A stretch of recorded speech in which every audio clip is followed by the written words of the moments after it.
kegiatan webinar Tadarus Pendidikan dan Amal yang dilaksanakan oleh Universitas Muhammadiyah Nrekang berkolaborasi dengan Universitas Ahmad Dahlan, Universitas Tadulako, Universitas Muhammadiyah Buton, Universitas Muhammadiyah Piring Sewu Lampung.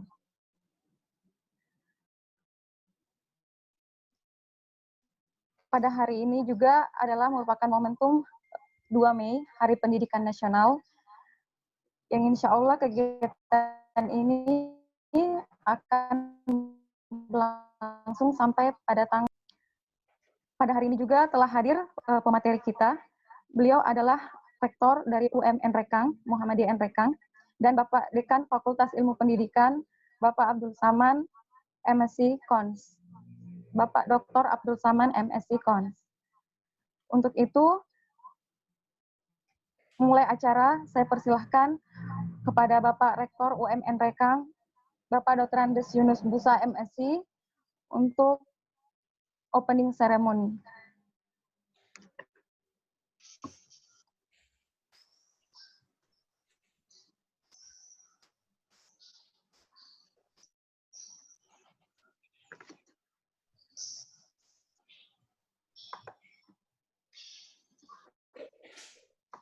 Terima kasih, Bu Ina.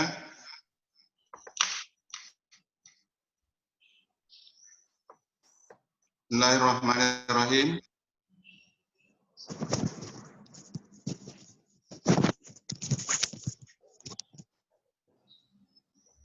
Assalamualaikum warahmatullahi wabarakatuh. Waalaikumsalam warahmatullahi wabarakatuh. Pertama-tama, Waalaikumsalam warahmatullahi wabarakatuh. Mengaturkan puji syukur kehadirat Allah Rabbul Alamin. Oleh karena dengan petunjuknya dan rahmatnya sehingga pada webinar nasional yang dilaksanakan oleh Universitas Muhammadiyah Nrekang bekerja sama dengan beberapa perguruan tinggi Muhammadiyah dan perguruan tinggi di luar perguruan tinggi Muhammadiyah. Salam dan salawat kepada Nabi kita Muhammad SAW, kepada para keluarganya, sahabatnya, dan mudah-mudahan sampai kepada kita sekalian. Yang pertama, saya menyampaikan penghargaan dan terima kasih kepada Bapak Abdul Saman, MSc, Cons, PhD, Dekan Fakultas Ilmu Pendidikan Universitas Negeri Makassar, yang berkenaan mendukung ya dalam bentuk memberikan bersedia bergabung dan memberikan materi pada kegiatan yang dihelat oleh teman-teman di Universitas Muhammadiyah Nrekang. Selanjutnya juga saya menyampaikan penghargaan dan terima kasih tentunya kepada Bapak Ibu para pemateri di dalam kegiatan ini, antara lain yang yaitu Bapak Dr. Haji Jamaluddin Esos, MSI, Rektor UMS Rapang. Kemudian ada Pak Amin Wahyudi, MPD, dosen Universitas Ahmad Dahlan Yogyakarta.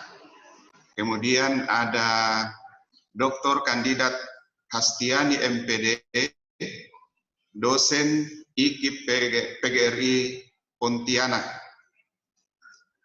Kemudian ada juga Ibu Ratna Wulandari MPD, dosen Universitas Muhammadiyah Palopo. Kemudian ada Bapak Samsaipil MPD, dosen Universitas Muhammadiyah Buton. Dan ada juga Bapak Mardi Lestari MPD, dosen Universitas Muhammadiyah Tadulako Palu. Selebihnya ada beberapa teman-teman dosen, Bapak Ibu sekalian dari Universitas Muhammadiyah Endrekan. Tentunya juga kami menyampaikan penghargaan dan terima kasih yang setinggi-tingginya kepada seluruh Bapak Ibu peserta yang bersedia hadir mengikuti seminar daring atau apa yang kita lebih kenal dengan istilah webinar nasional yang dilaksanakan pada kesempatan yang berbahagia ini. Bapak Ibu sekalian yang saya hormati, adapun yang ingin saya sampaikan sebagai pengantar dari kegiatan kita pada pagi hari ini,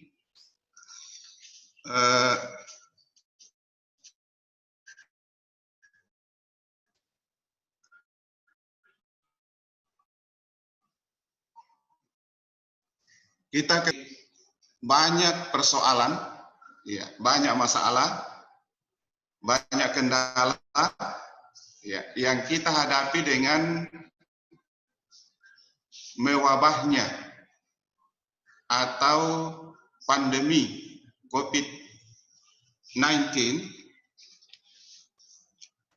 khusus kita di dunia pendidikan, ya sekali lagi dengan segudang banyak sekali masalah-masalah yang kita hadapi, maka salah satu yang menjadi ya mungkin bisa dikatakan hikmah adalah menyadarkan semua kita pihak-pihak yang bergelut di dunia pendidikan untuk bergegas atau mungkin bisa kita istilahkan tanda kutip bangun, ya, bergegas, ya, memikirkan keadaan yang kita hadapi ini, sehingga salah satu yang membuat kita semakin sadar adalah mengejar ketertinggalan teknologi, ya.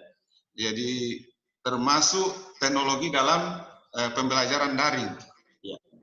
Khusus kami di Universitas Muhammadiyah Endrekan, oleh teman-teman itu sudah sekalipun itu baru dimulai, ya, tentunya pada saat datangnya pandemi COVID-19 ini adalah sudah mulai merintis learning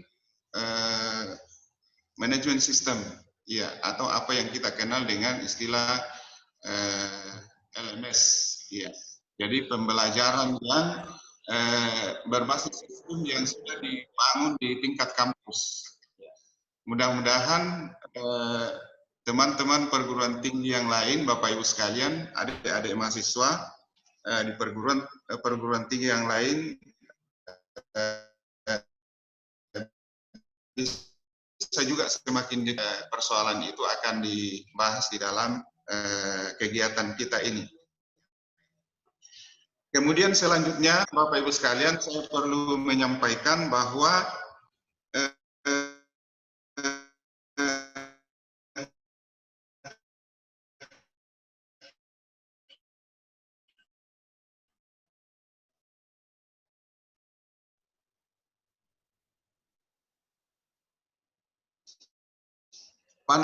Bapak Ibu sekalian, itu merupakan ayat Allah Subhanahu wa Ta'ala. Ya. Ayat-ayat Allah Subhanahu wa Ta'ala. Jadi kalau kita selama ini mendengar ayat, Ya, kalau itu di Islam, maka sesungguhnya kalau kita bagi ayat-ayat Allah Subhanahu wa taala itu ada dua. Ada yang kita kenal dengan istilah ayat kauliyah. Nah, itulah Al-Qur'an, ayat-ayat Al-Qur'an yang diturunkan oleh Allah Subhanahu wa taala melalui nabinya Muhammad sallallahu alaihi wasallam, nabi sekaligus rasulnya. Kemudian ada yang dikenal dengan nama ayat-ayat kauniyah. Ya. Ayat-ayat kauniyah itu adalah hamparan alam semesta beserta seluruh isinya, termasuk pandemi COVID-19 ini. Jadi itu adalah ayat-ayat Allah Subhanahu wa taala yang berupa ayat kauniyah. Jadi nah, bagaimana kita menurut petunjuk Allah Subhanahu wa taala tentang khususnya ayat-ayat kauniyah ini, maka ya masih dalam tuntunan agama, ya khususnya di Islam, ya kalau ayat-ayat kauniyah itu kita disuruh bertabur. Kita diajak oleh Allah Subhanahu wa taala itu, ya mendalami, menafsirkan, mempelajari kandungan isi yang ada di dalamnya. Nah, kalau ayat-ayat kauniyah itu disuruh kita bertafakur itu ya bahasa Arab, ya. Maka kalau kita bahasa Indonesia kan itu membaca, mempelajari, meneliti, iya. Jadi itulah yang kalau di dalam apa namanya, di dalam ayat Al-Quran sendiri, Iqra, ya. Jadi disuruh kita membaca dalam bentuk bertafakur itu tadi,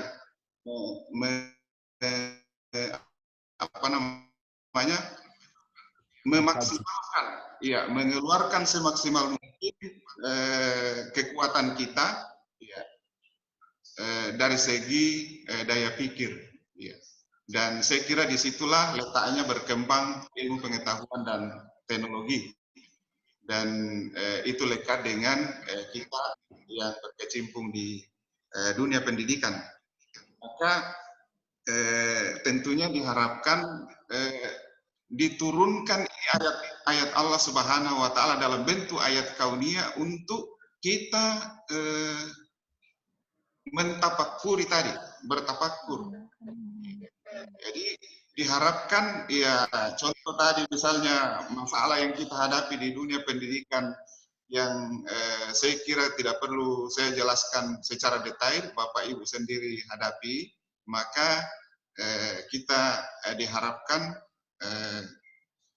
bagaimana mencari alternatif, mencari solusi-solusi, dan itulah gunanya kita bertafakur. Ya.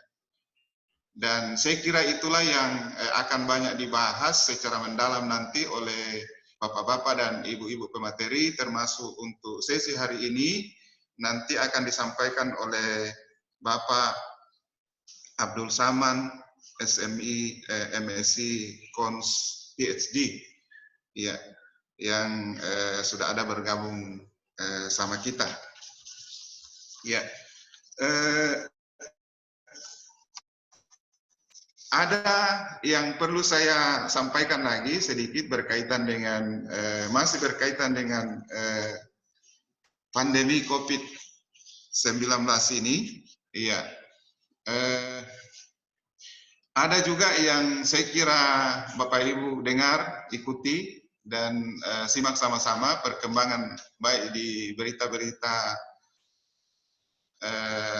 media sosial maupun media lainnya. Ada yang berkembang begini, ya, kita hanya takut kepada Tuhan atau Allah Subhanahu wa taala, tidak takut sama corona, ya. Jadi jadi sepintas ya kalau dicermati bisa benar. Tapi sesungguhnya itu kalau dalam pandangan agama kita, ya seharusnya takut kepada Allah Subhanahu wa taala, ya seharusnya pembenarannya itu begitu. Takut kepada Allah Subhanahu wa taala, di dalamnya juga harus takut kepada corona. Ya, COVID-19. Iya.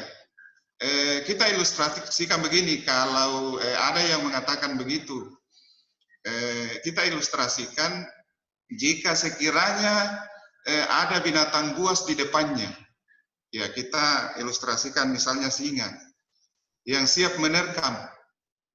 Apakah yang bersangkutan yang mengatakan itu hanya takut kepada Allah, tidak takut kepada corona, seperti itu? Ya. Nah, menurut saya ilustrasinya mungkin sebenarnya hanya kalau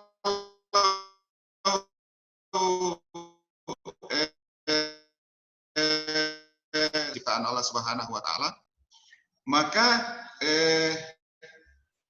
tidak pernah kita dengar selama ini tadi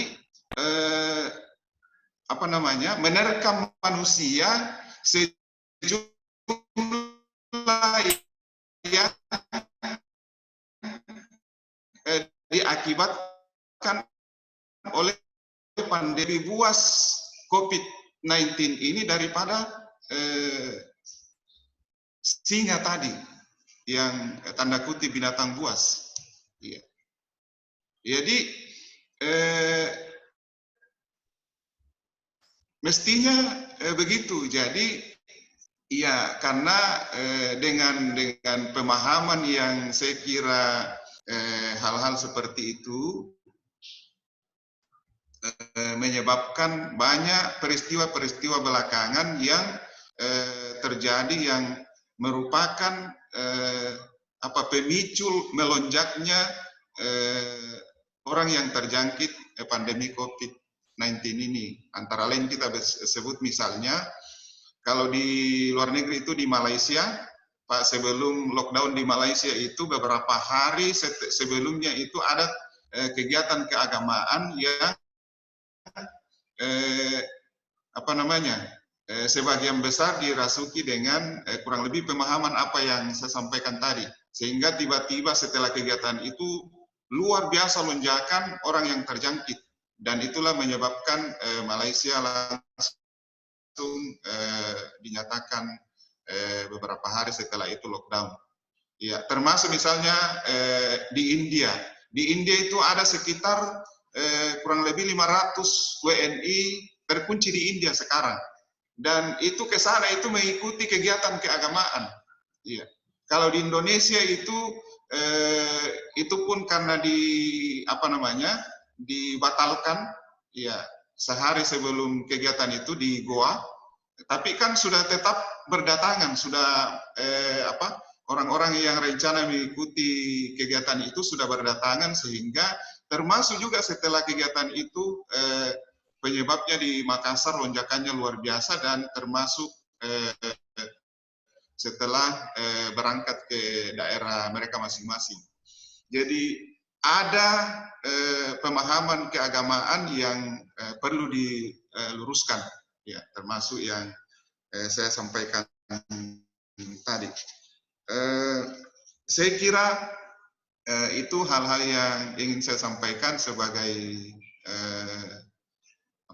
pengantar untuk pembukaan kegiatan kita pada saat ini, pada hari penghargaan, dan terima kasih yang setinggi-tingginya atas dukungan dari seluruh pihak, termasuk panitia penyelenggara yang berbuat secara maksimal demi terlaksananya kegiatan ini, lebih khusus kepada Bapak Abdul Samad, MSI Cons PhD, yang pada sesi ini berkenaan memberi. Tentunya juga saya menyampaikan penghargaan dan terima kasih yang setinggi-tingginya pada seluruh peserta yang ikut pada kegiatan kita yang dilaksanakan seminar kegiatan pendidikan yang dilaksanakan kurang lebih 1 bulan yang lalu, berubah dari sekolah tinggi keguruan dan ilmu pendidikan Muhammadiyah Endrekang menjadi Universitas Muhammadiyah Endrekang dengan apa yang ditetapkan oleh teman-teman sebagai visi, yaitu menjadi perguruan tinggi. Assalamualaikum warahmatullahi wabarakatuh. Waalaikumsalam warahmatullahi wabarakatuh.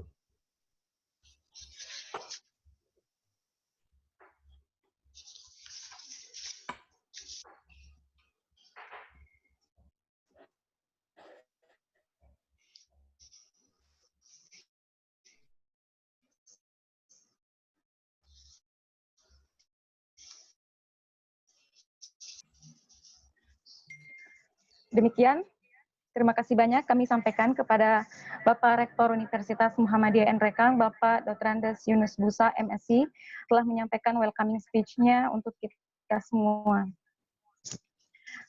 Sebelumnya saya juga menyampaikan terima kasih banyak pada peserta forum yang telah bergabung di dalam webinar Tadarus Pendidikan dan Amal. Dikatakan amal karena seluruh donasi yang Bapak Ibu sampaikan kepada kami yang telah kami kepada penanganan COVID-19 dan langsung ditangani oleh Lembaga Amil Zakat, Infak dan Sedekah Muhammadiyah Lazismu Kabupaten Endrekang.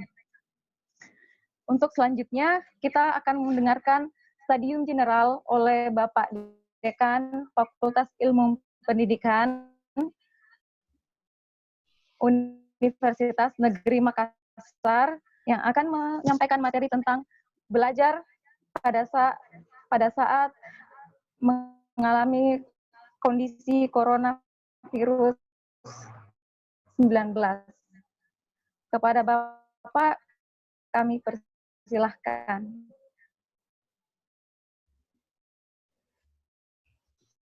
Baik, terima kasih moderator Ibu Mutmainnah. Bisa Ya, Pak. Bisa dimonitor. Oh, mungkin dari sudah tampil, Pak. Bisa di situ. Iya, Pak, sudah tampil. Mungkin kalau ya, kalau begitu dari biar juga Bapak saya di sini. Saja. Ya. Oke, baik. Dari Bapak saja. Ya, baik. Ya, Bismillahirrahmanirrahim. Assalamualaikum warahmatullahi wabarakatuh. Waalaikumsalam warahmatullahi wabarakatuh. Untuk kita semua, pertama-tama mari kita panjatkan puji syukur kehadirat Allah Jualla sehingga alhamdulillah pada hari ini kita masih diberikan kesehatan untuk bisa melaksanakan kegiatan kita ini yang disebut tadi oleh panitia sebagai Webnas dalam rangka apa istilahnya itu kegiatan untuk kegiatan amal ya yang dilaksanakan oleh Universitas Muhammadiyah Endrekang. Sebelum saya memulai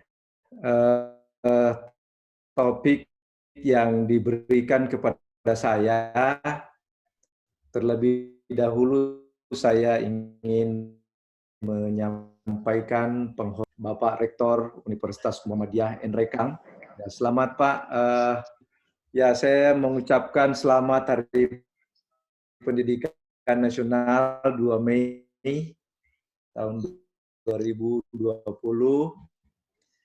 dan juga saya menyampaikan selamat atas perubahan nama STKIP Muhammadiyah Nrekang dinaikkan statusnya. Dan ini saya kira nanti di Nrekang akan menjadi perguruan tinggi yang ya sangat dikagumi. Dan terima kasih juga kepada panitia pelaksana dalam hal ini moderator Mutmainnah yang sudah bekerja keras memfasilitasi kegiatan ini. Ya, meskipun kita karena era 4.0 kita bisa berdialog, meskipun ini tadi saya di pesertanya ada dari Palu, ada dari Sumatera, ada dari Kalimantan, dan ya banyak kita dari sini di Sulawesi Selatan pada khususnya di Nrekang dan juga dari Makassar.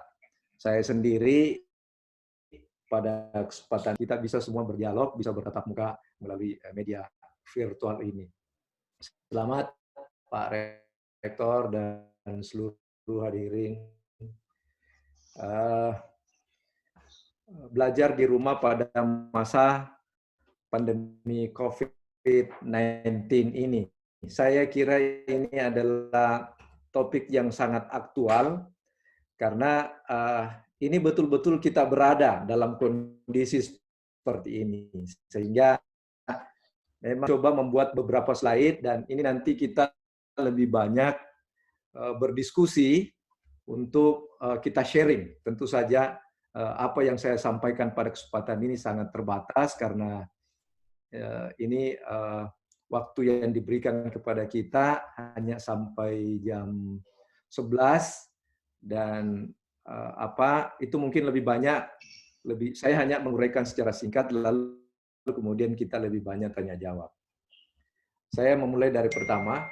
Jadi pandemi COVID-19 ini sangat mempengaruhi berbagai aspek kehidupan. Kita tidak bisa pungkiri itu dari aspek ekonomi misalnya. Nah ini banyak warga kita, bahkan warga dunia yang kehilangan banyak mata pencaharian, yang kemudian di PHK, yang kemudian ya pengusaha mengalami penurunan omset dan seterusnya. Dan ini sangat berpengaruh dalam kehidupan ekonomi kita. Demikian juga pada aspek hukum.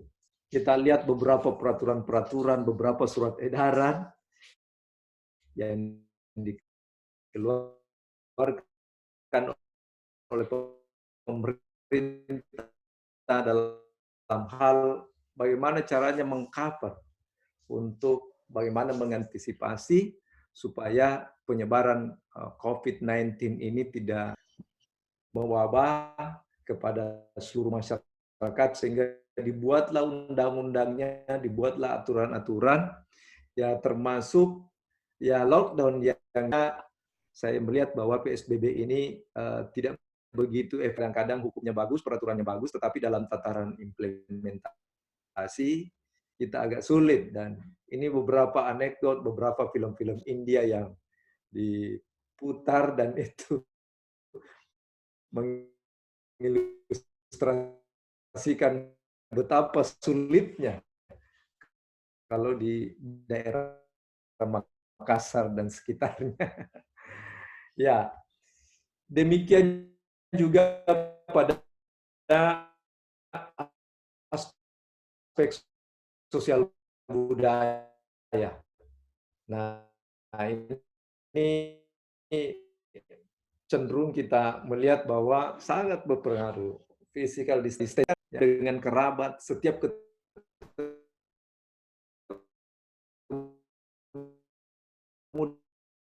dengan orang-orang yang kita kenal itu rata-rata kita berjabat tangan sebagai budaya kita ini di Indonesia. Nah, tetapi dengan pandemi ini mengharuskan kita harus physical distancing, mengharuskan kita untuk Ya, kalau peratur 1 meter kita tidak saling menukarkan karena kita tidak tahu kita saling ini ulahnya itu kedokteran. Ya, masker saya itu untuk melindungi Anda dan masker Anda itu untuk melindungi saya. Sehingga ya kita saling menjaga, saling menjaga. Itulah saya setuju tadi beragama, tetapi juga mesti harus berilmu karena ya itu tadi bahwa banyak orang juga mengatakan seperti itu. Kita tidak takut pada corona, kita harus lebih takut pada Allah Subhanahu wa Ta'ala. Itu betul. Ya, tetapi bahwa ya kita juga harus berilmu. Ya, saya setuju dengan ilustrasi yang disampaikan oleh ya kita memang fisik itu bukan lampiran corona ini di tengah-tengah masyarakat dan ini alhamdulillah berhasil diterapkan di Cina misalnya. Ya, karena memang lockdown yang diterapkan itu dan berbagai aturan yang saya setuju dan betul-betul masyarakatnya. Sehingga memang ya penyebaran karena memang ya diantisipasi sebelumnya. Nah, tetapi coba kalau misalnya ini tidak dilakukan, physical distancing tidak dilakukan, tetap kita semua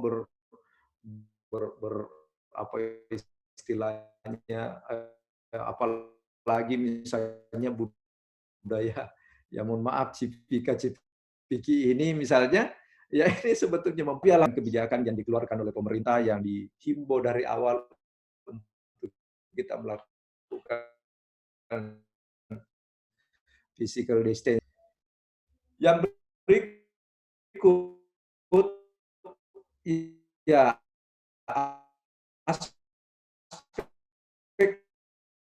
pendidikan. Nah, ini yang banyak yang kita akan diskusikan pada hari ini, terutama pada aspek pendidikannya. Khusus disuaki dengan adanya pandemi COVID-19 ini. Kemudian yang berikut adalah aspek politik. Ini juga sangat berpengaruh dan ini bisa kita lihat siaran-siaran di televisi ya, yang beberapa juga warga-warga yang memanfaatkan ya. Ini juga memang mungkin pada kesempatan ini saya juga ingin menyampaikan menitip kepada teman-teman semua yang menjadi peserta seminar ini, janganlah kita selalu menyebarluaskan berita-berita hoax. Ini yang banyak. Sampai ada yang diperlihatkan air liurnya, diperlihatkan apa. Dan ini kan menambah kegelisahan masyarakat. Ya, menambah kegelisahan masyarakat. Kita ya kalau apa istilahnya kita berada dalam keadaan stres, kita berada dalam keadaan kondisi terhadap imun kita, ya sehingga ya kita lah kita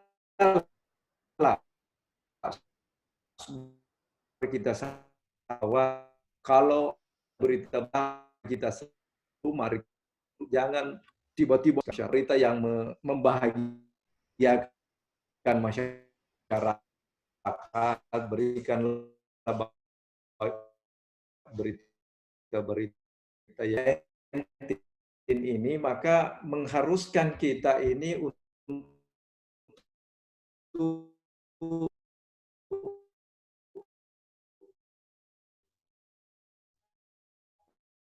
ya studi from home. Ini juga bagian dari studi from home. kita harus work from home, bekerja dari rumah. Nah, ada beberapa yang lalu itu sudah diterapkan. Jadi mahasiswa kita itu di dalam tanda petik tidak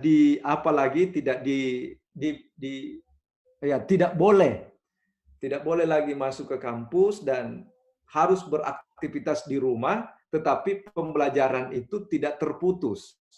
Jadi mereka belajar online, ya. Nah, mereka harus belajar online. Jadi demikian juga siswa-siswa, saya kira sekolah-sekolah menengah, ya sekolah dasar, ya sejak pandemi ini maka mereka semuanya harus belajar dari rumah. Ini study from home. Ya, meskipun itu saya sangat setuju dengan Mas Menteri Pendidikan dan Kebudayaan bahwa kita jangan terlalu dituntut untuk bisa menyelesaikan target kurikulum. Karena bagaimanapun juga memang ini sangat sulit. Ya, studi from kan bahwa ya interaksi jauh lebih efektif dibanding interaksi melalui virtual.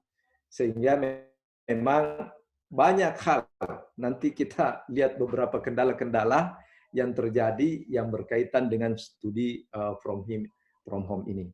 Kemudian kita sebagai dosen, kita sebagai sebagai guru, ya kita bekerja dari rumah atau work from home. Ini juga beberapa problem yang muncul, ya, yang berkaitan dengan itu. Nah, kemudian lahirlah kebijakan ya, fasilitas pondok. Saya kira ini kan bukan sesuatu yang baru karena alhamdulillah di Indonesia ini kita sudah mengenal masuk pada era bahwa di semua perguruan tinggi begitu ke studi untuk melakukan atau melalui program dan dia terpaksa melakukan bimbingan ini melalui dunia maya.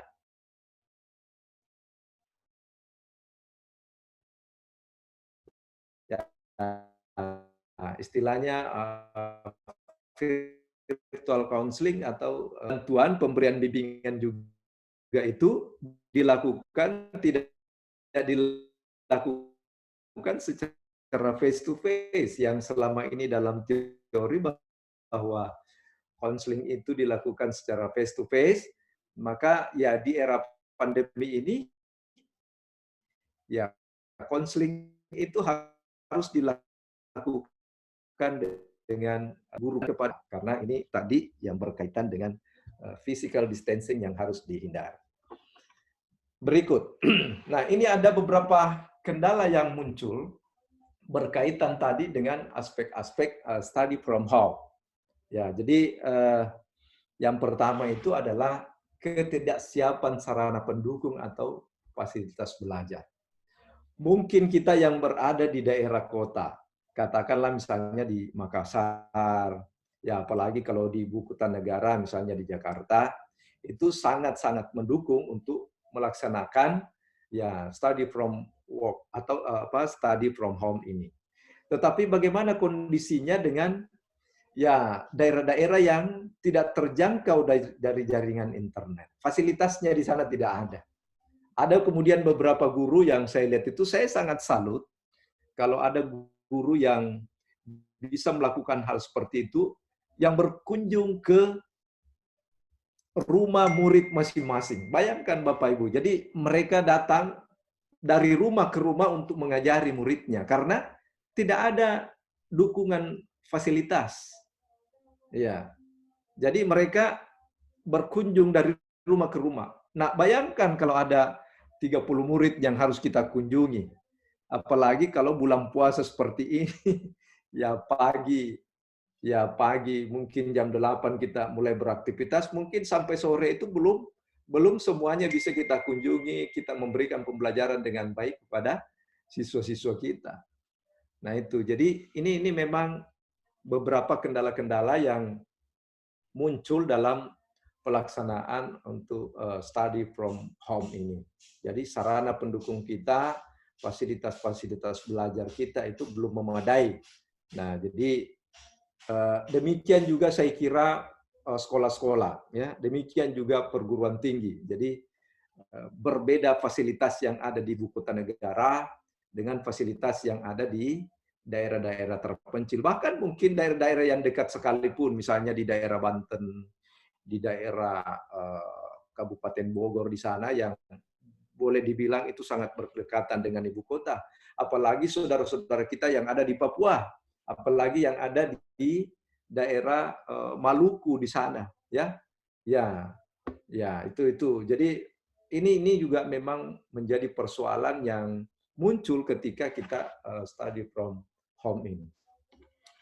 Yang berikut kendala-kendala yang berkaitan dengan gangguan jaringan internet. Ya, katakanlah misalnya sarana sudah ada, fasilitas untuk belajar e-learning itu sudah ada. Tetapi tidak bisa dipungkiri bahwa jaringan internet itu juga kadang-kadang menjadi hambatan. Lalot lah, ada lemot dan sebagainya. Dan ini sangat-sangat berpengaruh pada pembelajaran. Coba bayangkan Bapak Ibu, misalnya kalau kita dosen yang tiap harinya kita menghadapi mahasiswa secara tatap muka, dan tiba-tiba kita dipaksa harus melakukan pembelajaran lewat online. Nah ini juga sangat-sangat apa istilahnya ya membawa perubahan dalam kehidupan kita. Nah jadi gangguan-gangguan internet itu kadang-kadang menjadi penghambat, kadang-kadang menjadi penghalang. Dan saya kira ini sudah ada beberapa studi yang dilakukan oleh teman-teman di perguruan tinggi tentang bagaimana belajar atau study from home ini. Ada beberapa kendala, termasuk memang ini gangguan jaringan internet yang sangat dominan. Yang berikut, ya ini memang penambahan biaya kuota yang membengkak. Betul sekali memang kita rasakan ini, ya, kita pun juga sebagai orang tua misalnya di rumah, anak-anak kita itu, ya itu karena memang semuanya belajar dari rumah, ya perlu kuota. Mau tidak mau mereka harus kita siapkan. Dan ini ya di era pandemi tadi, kita sudah mengatakan bahwa ini sangat berpengaruh terhadap perekonomian kita, dan tiba-tiba juga kita ini dituntut harus melakukan itu, sehingga ya sudah pasti menambah menambah beban anggaran rumah tangga yang harus dikeluarkan oleh orang tua. Nah, saya membayangkan itu bagaimana itu orang-orang yang tiba-tiba dengan pandemi ini harus dirumahkan, ya, harus di PHK misalnya, ya hanya karena perusahaan-perusahaan itu ya tidak mampu untuk membiayai pekerjaannya. Ditambah beban seperti ini, anak-anaknya di rumah mau belajar harus pakai internet, anak-anaknya di rumah harus membeli kuota untuk pembelajaran. Ya, ini semua dampak yang harus dipikirkan oleh kita sebagai pendidik, sebagai guru, bagaimana mengatasi hal-hal yang seperti ini. Yang berikut, kendala yang lain itu adalah ketidaksiapan SDM. Ya, ini masih banyak guru atau dosen yang istilah anak-anak kita itu adalah gaptek, ya, gagap teknologi. Itu tidak bisa dipungkiri seperti itu. Seberapa persen guru-guru kita atau dosen-dosen kita itu yang menguasai teknologi. Nah, kalau ini tidak teknologi ini tadi dikuasai, tidak bisa kita melakukan pembelajaran lewat internet ini. Kita tidak bisa belajar online karena ya itu harus dikendalikan, Nah, banyak di antara guru-guru kita terutama memang ya biasanya yang sudah sepuh ya yang tidak mau belajar lagi, anti perubahan, karena memang kebiasaan-kebiasaannya misalnya belajar di sekolah dengan tatap muka, ya dengan cara seperti ini, maka ya akhirnya apa yang dilakukan tetap dituntut untuk melakukan pembelajaran online ini tuh, tetapi lebih banyak dalam memberikan tugas. Jadi bukan ya istilahnya itu memfasilitasi, betul juga, tetapi ya mending kalau diberikan tugas dan itu dikoreksi dan diberikan kembali kepada siswanya atau mahasiswanya. Tapi kalau hanya diberikan tugas lantas tidak ada feedbacknya, ini menjadi suatu persoalan yang dihadapi. Nah, banyaklah ya di WA berseliweran informasi yang kita baca bahwa anak-anak kita itu mengeluh ya karena dosen-dosennya itu hanya memberi tugas. Ya, mahasiswa banyak mengeluh karena dibebani oleh tugas-tugas. Demikian juga siswa-siswa yang ada di sekolah ya dibebani oleh banyak tugas sehingga ya sampai mengeluh, banyak disampaikanlah ke Facebook lah, disampaikanlah ke WA untuk menyampaikan unek-unek itu. Nah, ini juga menjadi persoalan. Kemudian yang berikut, ya sulit untuk mengubah kebiasaan. Nah, ini juga ada beberapa persoalan. Yang tadinya misalnya tiap hari sudah terjadwal pertemuan tatap muka di kelas, ya tiba-tiba harus melakukan dengan pembelajaran online, maka ini juga susah. Nah, banyak di antara kita susah untuk meninggalkan kebiasaan-kebiasaan yang sudah terpola, yang sudah apa istilahnya, sudah terjadwal, apalagi kita di Indonesia itu ya rata-rata kita membuat jadwal-jadwal yang sudah dipolakan seperti itu, sehingga begitu ada perubahan-perubahan yang menuntut kita itu sangat sulit untuk kita lakukan. Ini juga memang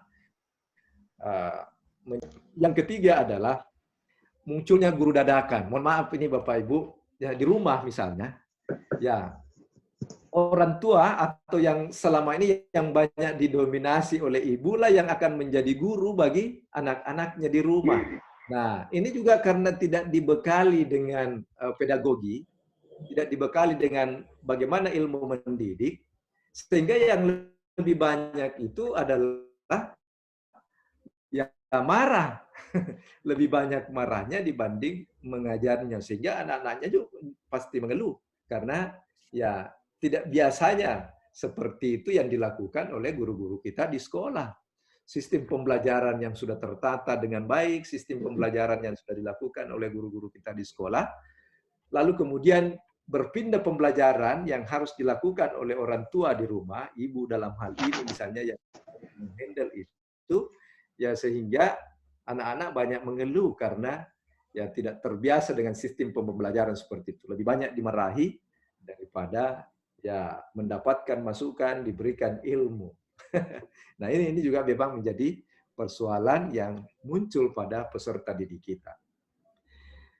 Kemudian yang berikut, kendala yang lain adalah ketidaksiapan mental peserta didik. Ya, peserta didik. Nah, betul sekali memang bahwa tadi saya sudah sampaikan ilustrasi bahwa mengubah pola atau mengubah kebiasaan itu memang sesuatu yang sulit biasanya kita lakukan.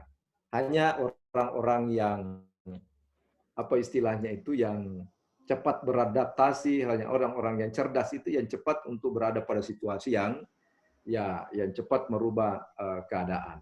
Nah, banyak di antara mahasiswa kita itu tidak siap menghadapi perubahan ini. Sehingga ya itu tadi disampaikanlah keluhannya. Karena selama ini pembelajaran tatap muka, banyak diskusi.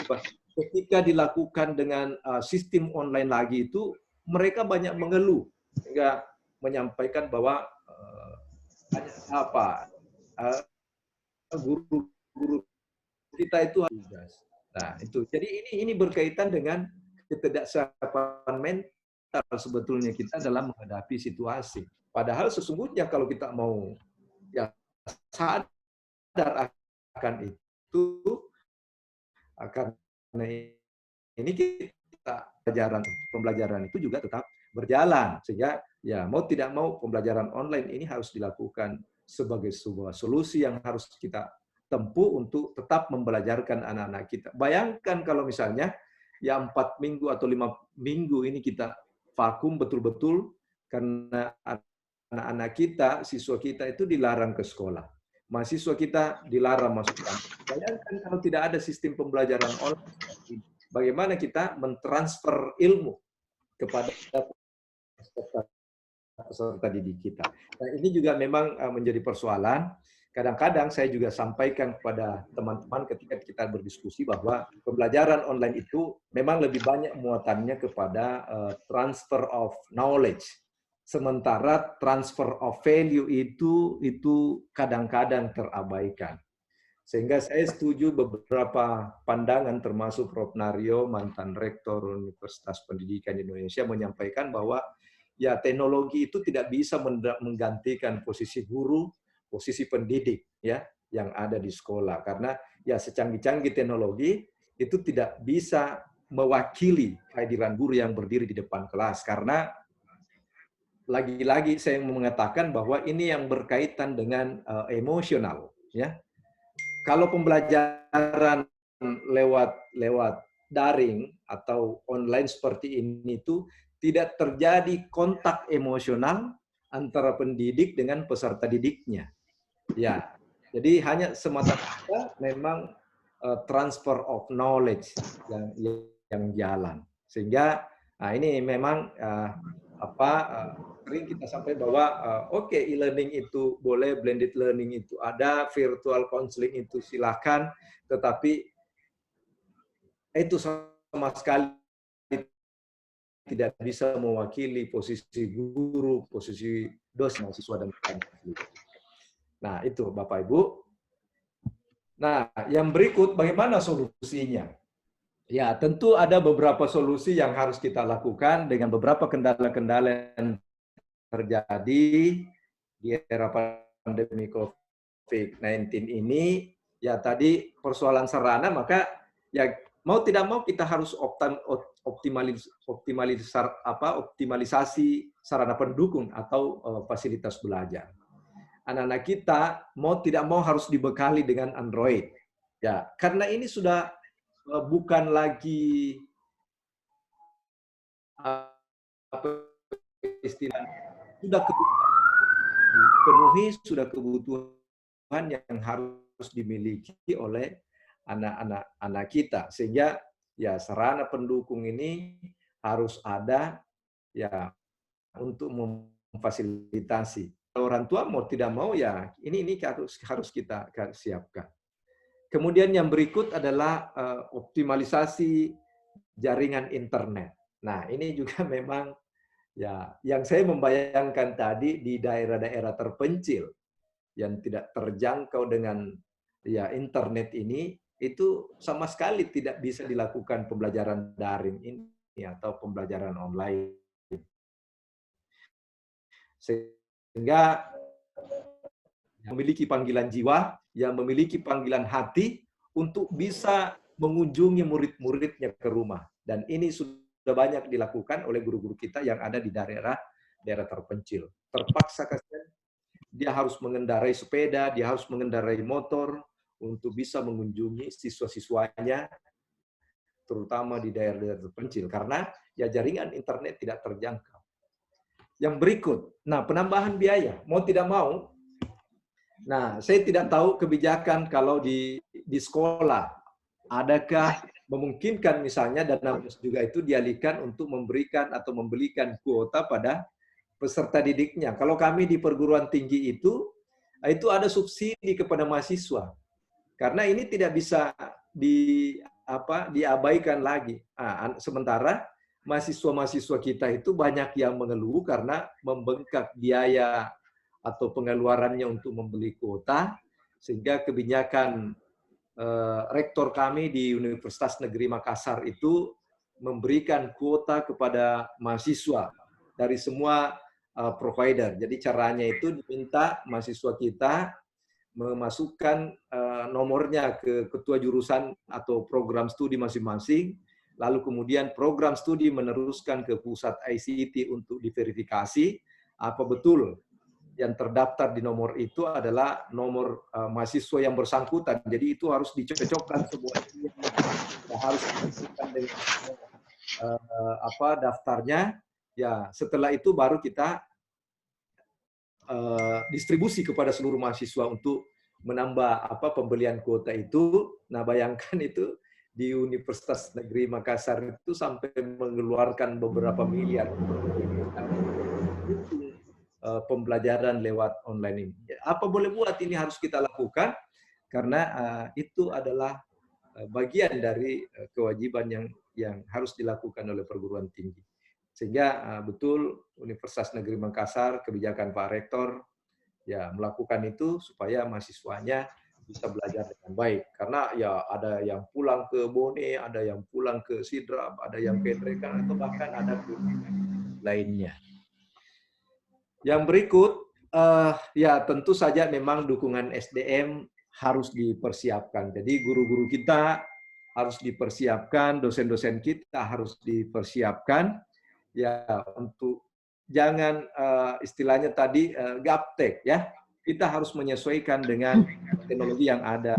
Saya ini tidak boleh lagi ada guru yang kau yang muda-muda ini, kita sudah tua ini, tidak usah lagi kita repot-repot karena ini juga kita sudah mempersiapkan. Nah, ini juga kalau ada guru-guru kita yang seperti ini yang harus disampaikan bahwa ya kita harus menganut prinsip lifelong education, bahwa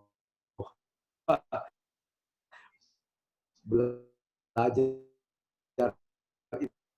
itu sampai di liang lahat ya.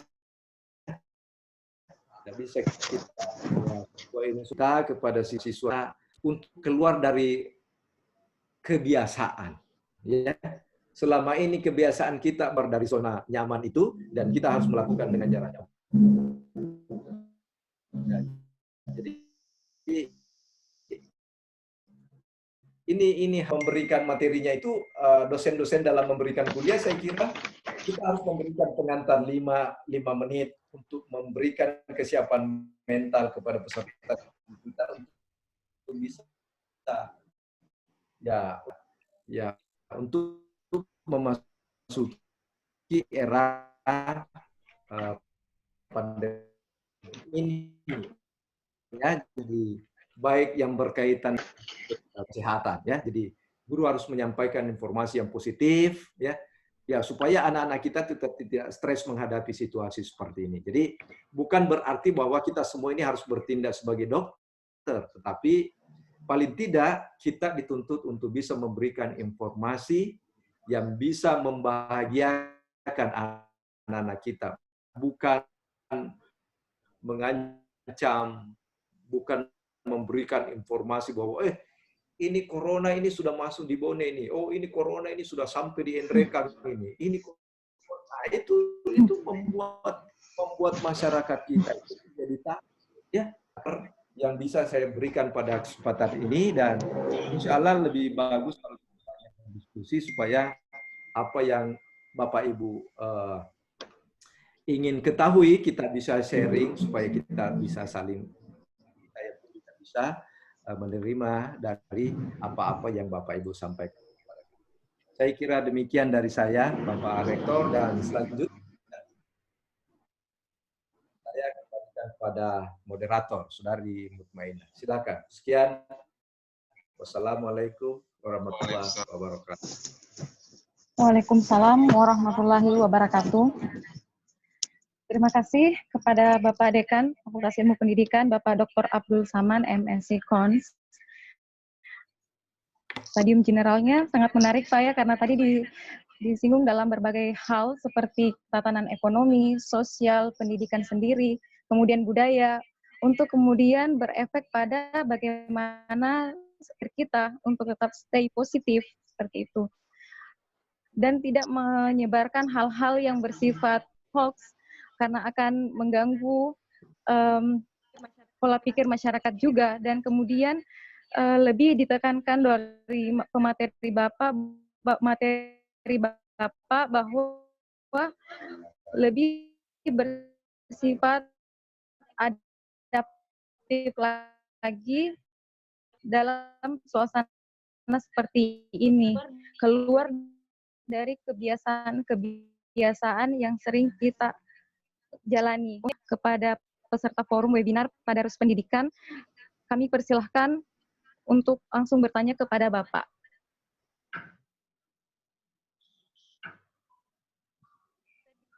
Bisa di chat terlebih dahulu untuk diketahui identitasnya, lalu kemudian admin akan banyak yang tidak aktif, saya lihat ininya. Oh, fotonya hanya foto Pak, mungkin karena menghindari koneksi tidak stabil. Banyak yang unmute. Iya Pak, diatur di awal Pak, di settingnya. Ketika penyampaian materi. Ada satu pertanyaan Bu dari Pak Danang Arif Lukmana. Oh ya. Silakan Pak Danang. Kami persilahkan.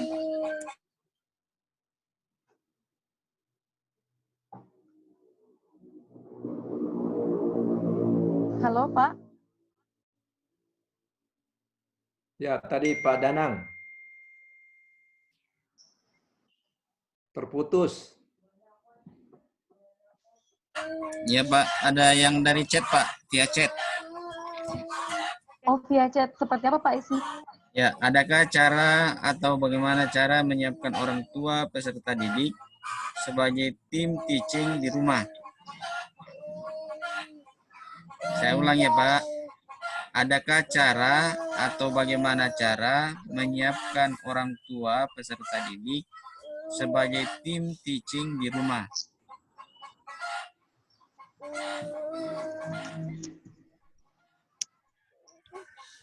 Nampaknya suara ayam, Pak. Ya, oke, di monitor. Pak, ini pertanyaannya bersifat private, hanya ditujukan ke chattingnya ke Pak Agus Riyandi, Pak. Jadi saya tidak bisa membaca. Oh, gitu. Iya.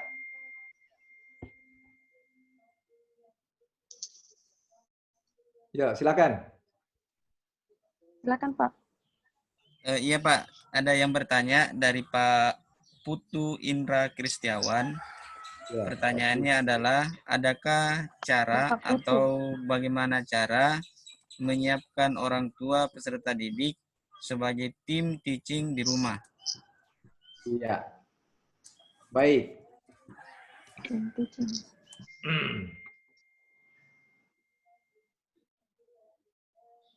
Oke, baik, dimonitor. Silakan. Ya, baik Pak. Baru sampai saat ini hanya ada satu pertanyaan dulu Pak. Mungkin langsung bisa dijawab, diberi feedback-nya. Oke. Jadi tadi dari Pak Putu ya, dari Pak Putu, bagaimana cara orang tua dipersiapkan sebagai tim teaching di rumah. Nah, ini juga memang tadi saya sampaikan, bagian dari salah satu kendala atau persoalan yang kita hadapi di masa pandemik ini, khususnya dalam pembelajaran online atau study from home ini, karena sebelumnya kita tidak menyiapkan orang tua siswa itu sebagai tim teaching. Sehingga saya katakan tadi itu, muncullah guru dadakan, ya, muncul yang tidak dibekali dengan ilmu pedagogi. Sehingga lebih banyak itu tadi, saya katakan lebih banyak marahnya dibanding pembelajarannya. Nah, saya kira ini betul bahwa ini memang mestinya ya ada juga forum yang dibuka, misalnya dalam satu kelas itu ya guru bisa membuka forum dengan para orang tua siswa. Ya, para orang tua siswa. Jadi dengan forum seperti itu, tetapi ini nanti tidak dilibatkan siswanya. Memang ini kita buat grup untuk grup orang tua siswa. Jadi mari kita saling sharing antara orang tua dengan orang tua yang lain, antara orang tua dengan guru, guru dengan orang tua. Jadi guru tentu saja memberikan bekal atau membekali para orang tua itu dengan ilmu-ilmu pedagogi supaya tidak kaget dalam hal memberikan pembelajaran. Karena memang itu juga berbeda.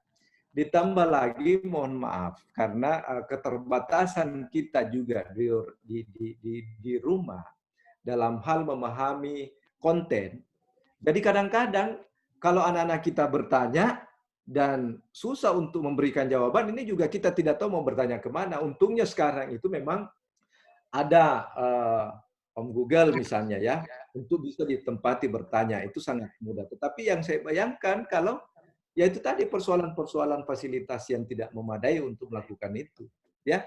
Nah, sehingga nah, saya kalau Pak Putu saya ingin menyarankan bahwa lebih bagus kalau sekolah-sekolah misalnya di guru-guru antar guru itu juga membuka forum diskusi dengan para orang tua yang ada di kelas itu supaya kita bisa memiliki persepsi yang sama. Mungkin ada orang tua yang tidak bisa memahami kontennya, konten pembelajaran yang dilakukan pada saat itu, tetapi ada orang tua lain yang bisa.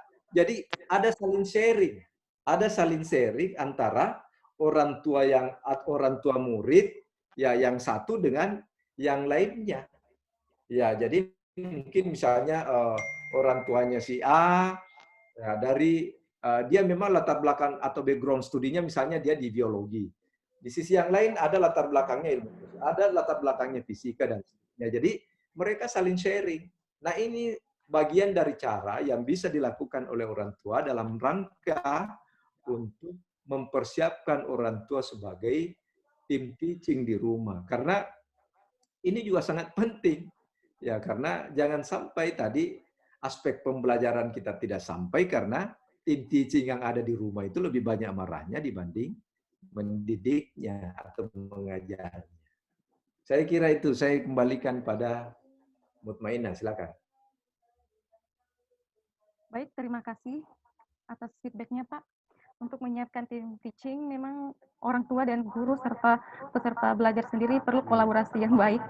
Seperti bagaimana orang tua sendiri mengerti aplikasi virtual yang saat ini memang dilaksanakan pada pendidikan, menumpuk pendidikan hanya dalam rumah saja. Maaf Pak, untuk pertanyaan selanjutnya itu ada via chat, tapi belum bisa saya baca. Masih diteruskan oleh Pak Agus. Ya, silakan. Ya Pak, saya wakili Pak. Ya, silakan. Sampai Pak, ini dari Yeni, dari Undana Kupang. Pertanyaannya terkait evaluasi belajar dalam proses belajar daring, khususnya terkait dengan penilaian soft skill. Kira-kira bagaimana pandangan Pak? Iya. Nah, betul. Nah, ini juga memang persoalan-persoalan yang harus dilakukan, yang harus dipahami bagaimana aspek-aspek penilaian yang harus dilakukan oleh pendidik, oleh guru dan atau dosen, khususnya yang berkaitan dengan soft skill. Ya, karena ini tidak apa istilahnya, ya, kita berhadapan langsung, tidak melihat interaksi, kita interaksi secara langsung, tetapi saya kira dengan katakanlah satu contoh yang berkaitan dengan jawab soft skill ya, dan berkaitan dengan tanggung jawab. Apakah kita bisa melakukan penilaian peserta didik kita, bagaimana tanggung jawabnya? Jawaban saya bisa sih. Lihat anak-anak kita mulai dari awal mengikuti pembelajaran yang kita berikan. Ya, sehingga kita bisa merasakan, oh ini anak memiliki tanggung jawab. Ya kita instruksikan untuk belajar. Saya ini yang sering berinteraksi berat, yang lain misalnya yang lalai diberikan tugas tidak dikerjakan. Nah ini juga bisa kita bisa melihat secara daring, sehingga menurut saya penilaian soft skill ini tetap bisa dilakukan meskipun kita itu sifatnya jarak jauh. Tetapi saya ingin mengatakan bahwa tentu saja memang sangat berbeda ketika kita berinteraksi langsung dengan peserta didik. Soft skill-nya itu bisa kita lihat, bisa kita rasakan, bisa kita cermati melalui panca indera kita. Dan ini kita bisa memberikan penilaian yang baik. Tetapi kalau dengan ini tentu saja beberapa aspek yang muncul, dan ya mari dengan pemahaman yang sangat terbatas itu, maka kita bisa memberikan penilaian yang sempurna kepada peserta didik kita. Saya kira itu Pak dari Ibu Yeni tadi ya, dari Ibu Yeni. Silakan. Untuk pertanyaan selanjutnya Pak, boleh saya sampaikan langsung? Karena dari tadi ternyata ini chattingannya sudah masuk Pak. Ya, silakan. Dari Pak Rahmat. Rahmat, Universitas Negeri Makassar. Apakah ada rumusan-rumusan baru tentang persiapan sumber daya manusia? Apakah ada rumusan-rumusan baru tentang persiapan sumber daya manusia? Dan yang kedua, bagaimana mempersiapkan kultur dan sistem menuju ke sana? Karena sejarah membuktikan kita senantiasa kedodoran terkait hal itu. Terima kasih Pak Rahmat dari UNM. Kami persilahkan kepada Bapak pemateri untuk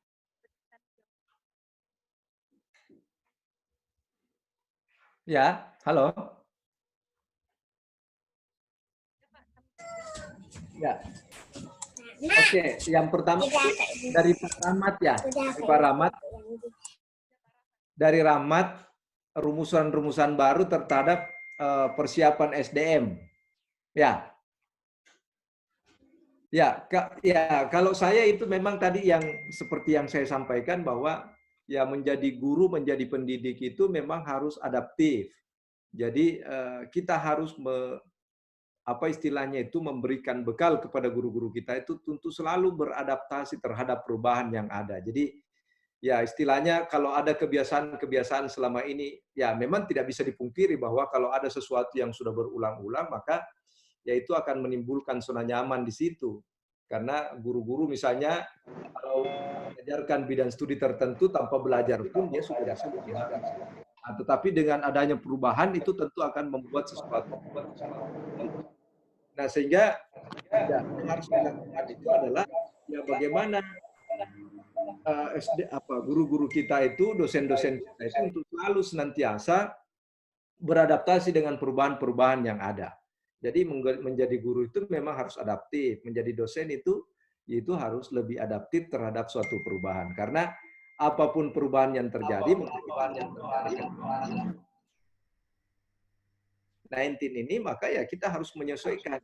Yang tadinya belajar sistem tatap muka, maka harus menyesuaikan dengan sistem pembelajaran online.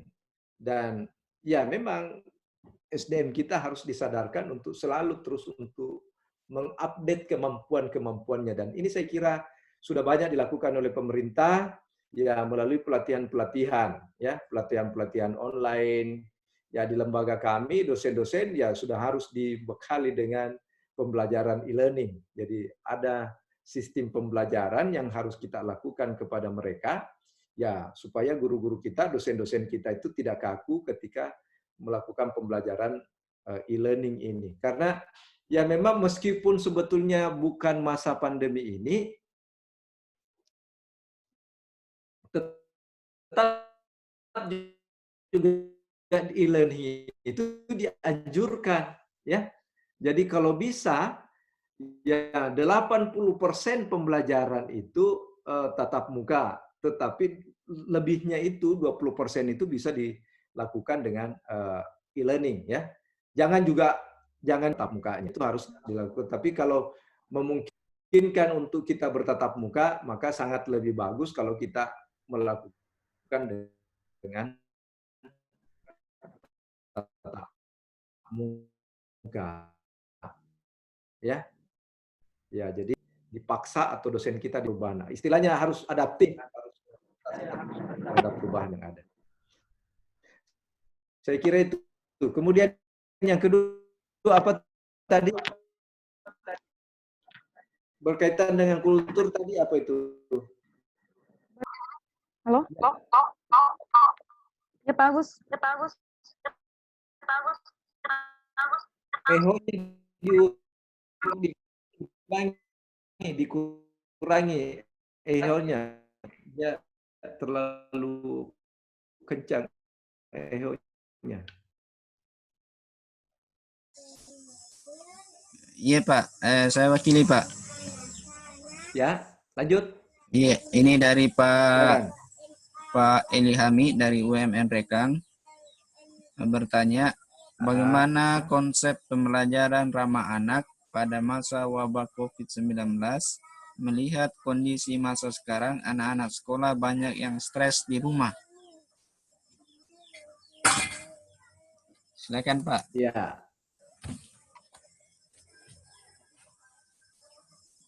Ya, nah ini sangat bagus saya kira ini dalam kondisi seperti ini untuk pembelajaran konsep ramah anak ini ya. Jadi Pak Hamid, ini sangat diharapkan sebetulnya. Nah, jadi guru-guru ya saya ingin menyampaikan juga dalam kesempatan ini bahwa jangan kita terlalu banyak membebani peserta didik kita dengan tugas-tugas yang tidak bisa dijangkau. Ya, saya ulangi. Jadi guru-guru kita, dosen-dosen kita sebaiknya jangan memberikan tugas yang terlalu membebani kepada peserta didiknya yang sulit dijangkau. Katakanlah misalnya, ada hal yang harus dibuat dan alatnya kira-kira itu tidak ada di rumah. Nah, ini juga bukan model pembelajaran yang ramah anak. Ya. Jadi, sejatinya diberikan pekerjaan yang kira-kira itu bisa dilakukan, yang ada di rumah dan tujuan pembelajaran itu tercapai. Itu jauh lebih efektif dibanding misalnya kita memberikan tugas yang berat seperti tuntutan yang harus diselesaikan dalam kurikulum kita. Perlu kita menyadari, guru-guru kita harus menyadari bahwa ya harus dibedakan ketika kita mengajar di sekolah dengan ketika kita mengajar anak-anak kita yang ada di rumah masing-masing. Kalau di sekolah, tentu guru sudah menyiapkan perangkat-perangkat yang ada di sekolah. Ada medianya yang sudah disiapkan, ya. Ada peralatan-peralatan yang dibutuhkan. Ada sarana dan prasarana pendukung yang ada di sekolah itu, sehingga dengan sangat mudah guru bisa mentransfer pengetahuan, mentransfer ilmu, dan mentransfer nilai kepada peserta didik. Tetapi dengan kondisi yang seperti sekarang, ya guru berada di tempat dan harus mengajar kepada murid-murid yang ada di rumah masing-masing, maka memang harus kita memberikan tugas yang ya sifatnya yang proporsional, yang kira-kira itu bisa dijangkau oleh peserta didik kita, dan itu bisa istilahnya itu tetap mencapai tuntutan kurikulum. Meskipun memang ya saya katakan bahwa ya kalau sudah mencapai standar minimal sudahlah, ya jangan terlalu dituntut harus ketika sama kita di sekolah, ya. Jadi kalau sudah standar minimal, katakanlah misalnya, oh ini sudah tercapai, maka saja. Karena kalau kita terlalu menuntut yang berlebihan, maka ini bisa membuat anak-anak kita menjadi stres, dan kalau dia stres itu ujung-ujungnya nanti bisa berpengaruh terhadap imun, dan itu bisa menimbulkan penyakit dan ketakutan, ya terutama pada aspek kejiwaannya. Saya kira itu Pak Agus, dan saya kembalikan pada moderator. Mungkin bagus juga kalau peserta lain diberi kesempatan untuk berinteraksi. Iya Pak, siap. Satu lagi Pak, ada pertanyaan sangat menarik ini dari Sumbar, Sumatera Barat. Ya, silakan. Dari Eni Lubis, pengawas BK Dinas Pendidikan Sumatera Barat. Ya. Persoalan yang terjadi memang membuat anak-anak stres, orang tua stres. Konseling online sudah dilaksanakan. Namun ada persoalan baru, para guru BK tidak bisa berhenti dari konseling. Melayani beberapa klien dalam satu waktu, sehingga konseling tidak efektif. Bagaimana menurut Bapak mengenai konseling online yang efektif? Terima kasih Pak. Baik, ya, terima kasih. Ini Ibu Eni Lubis dari Sumatera Barat, ya, bagus sekali tentang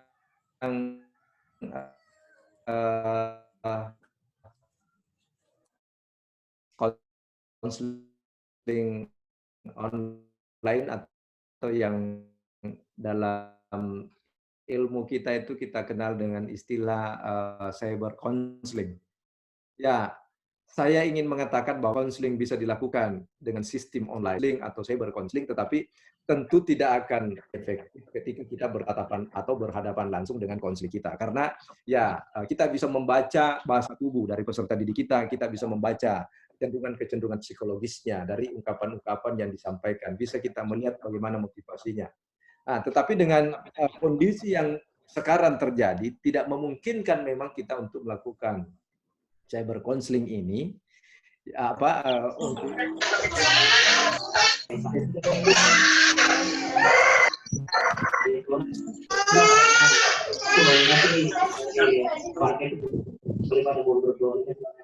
virtual counseling tadi. Nah, sehingga memang banyak hal-hal yang muncul. Nah, menurut saya tinggal kita atur sebetulnya, tinggal kita atur dengan konselingnya, sebab ya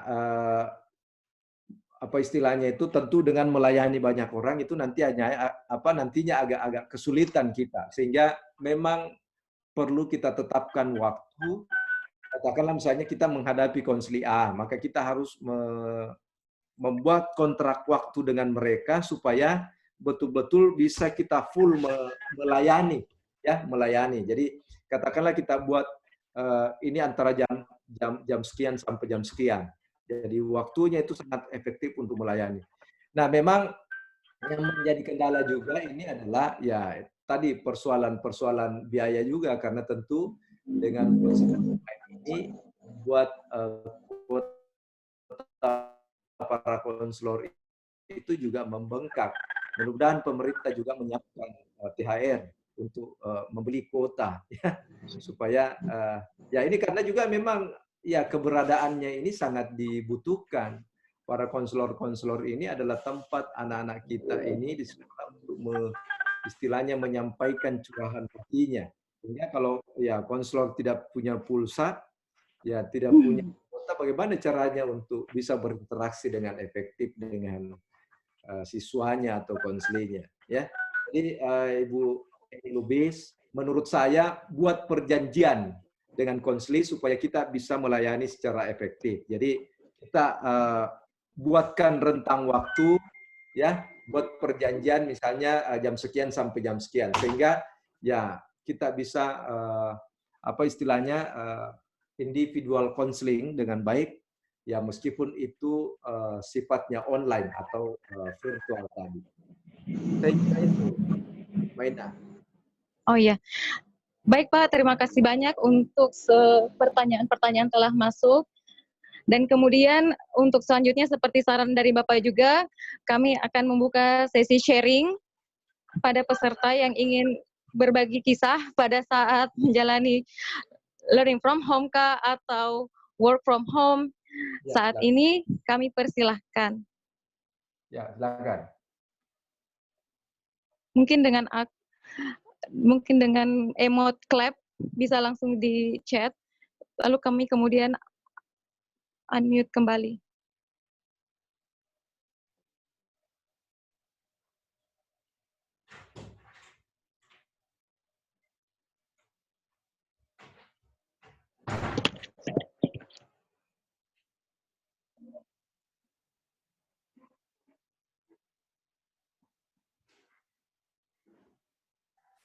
Ada Ibu Nita dari Umpri. Baiklah, Assalamualaikum Bapak. Waalaikumsalam warahmatullahi wabarakatuh. Nama saya Nita Fitria dari Universitas Muhammadiyah Pringseu Lampung. Lampung. Ya, begini Saya Pak. Metro Lampung. Oh Metro. Ya, Universitas. Kami di Pringseu Pak. Oh Pringseu, ya. Monggo Bu. Iya. Oke, begini Pak. Kebetulan kan untuk semester ini saya kebagian mata kuliah mikrokonseling, di mana di dalam mata kuliah itu biasanya itu adalah praktek atau pelatihan-pelatihan mahasiswa dilatih, kemudian mereka langsung praktek.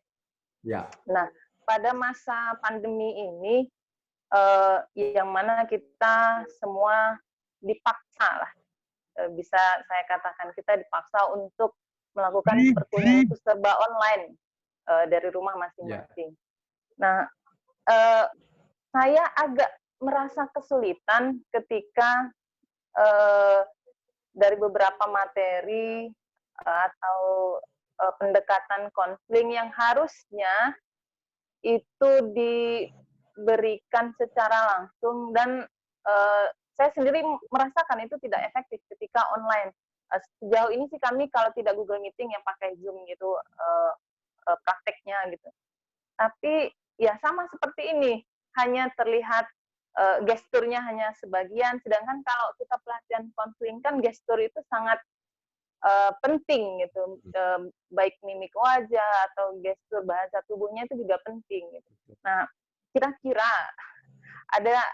mungkin ada ide atau solusi seperti apa yang dapat saya terapkan untuk mahasiswa supaya mereka tetap bisa pelatihan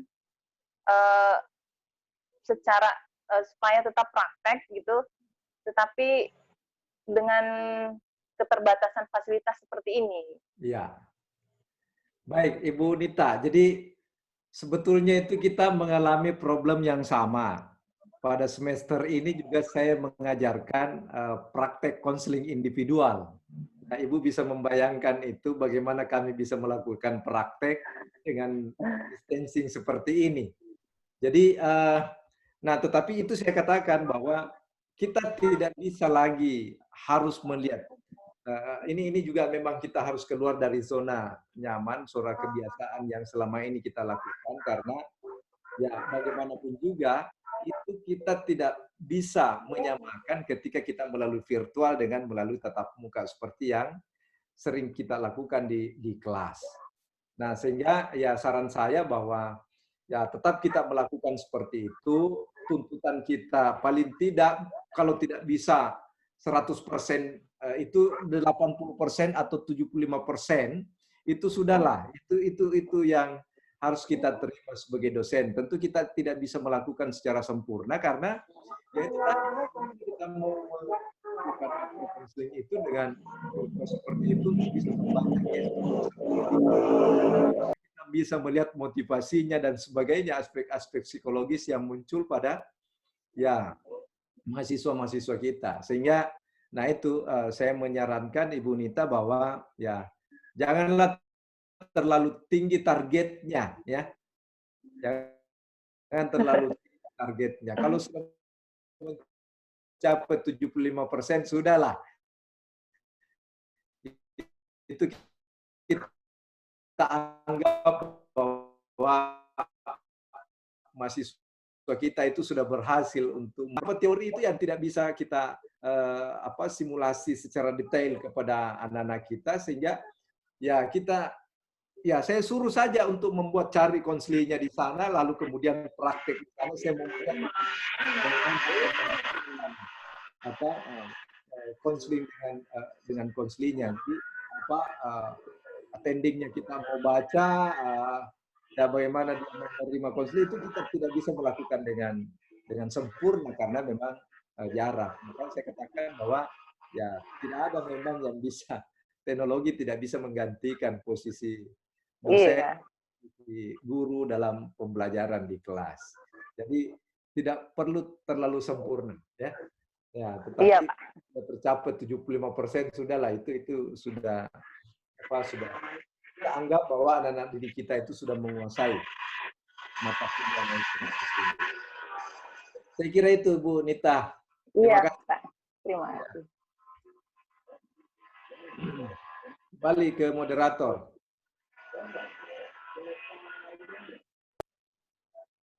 Baik, terima kasih Ibu Nita dari Universitas Muhammadiyah Lampung, Piring Sewu. Beliau adalah dosen di bidang bimbingan konseling yang juga berpartisipasi saat ini learning from home dengan mata kuliah yang tidak biasa karena harus praktik dan melihat gesture dari peserta didik sendiri. Dan tadi telah di-feedback oleh Bapak bahwa ketika 75% kognitif sudah tercapai atau hal-hal sudah terpenuhi oleh peserta didik kita, maka bisa dikategorikan alhamdulillah sudah efektif oleh pemateri sendiri. Nah, selanjutnya untuk sesi sharing, kami masih membuka kepada peserta forum. Kami silahkan.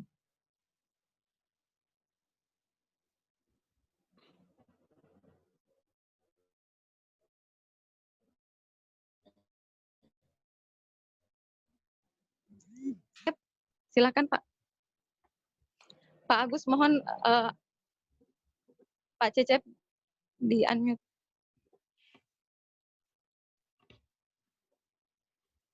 Pak Cecep Rustandi.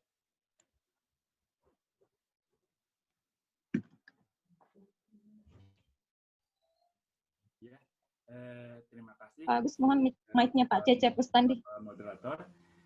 Ya, sudah. Oh iya, Pak. Silahkan. Saya sifatnya hanya seringan aja untuk Pak Abdul Saman, Pak. Terlebih dahulu saya perkenalkan diri. Saya kebetulan guru BK di SMP Negeri 51 Bandung, Jawa Barat, Pak. 51 Bandung, ya, Pak Cecep. Ya, paling jauh, iya betul, Pak. Tadi bahas tentang hambatan dana, Pak, ya. Karena sekarang Bapak tadi mengatakan sekarang ini kebutuhan untuk membeli kuota membludak, Pak. Beberapa hari yang lalu saya pernah berdiskusi dengan Teh Desi Ratnasari. Beliau adalah salah satu anggota DPR RI Komisi 10, Pak, membahas juga tentang masalah ini, gitu ya. Ya, saya ikuti Pak dengan Prof Naryo ya. Ya, betul. Ya, betul, siap. betul. Saya ikut Pak Cecep ya. Ternyata ini sedang dibahas juga di DPR Komisi 10 tentang masalah ini, Pak. Jadi kebetulan kalau kami di sekolah, di SMP saya itu ada yang namanya dana BOS, bantuan operasional sekolah. Ya. Nah, sekarang ini setiap siswa kami bekali untuk pembelian kuota sebesar 100.000 per siswa, Pak. Jadi untuk dana BOS-nya digunakan untuk pembelian kuota buat siswa. Nah, cuman di sini karena kebetulan di SMP 51 itu berada di daerah pinggiran di Kota Bandung, Pak. Sama hambatannya seperti yang tadi Bapak katakan.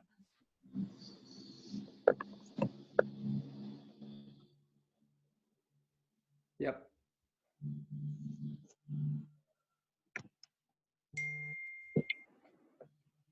Ya, Pak Cecep.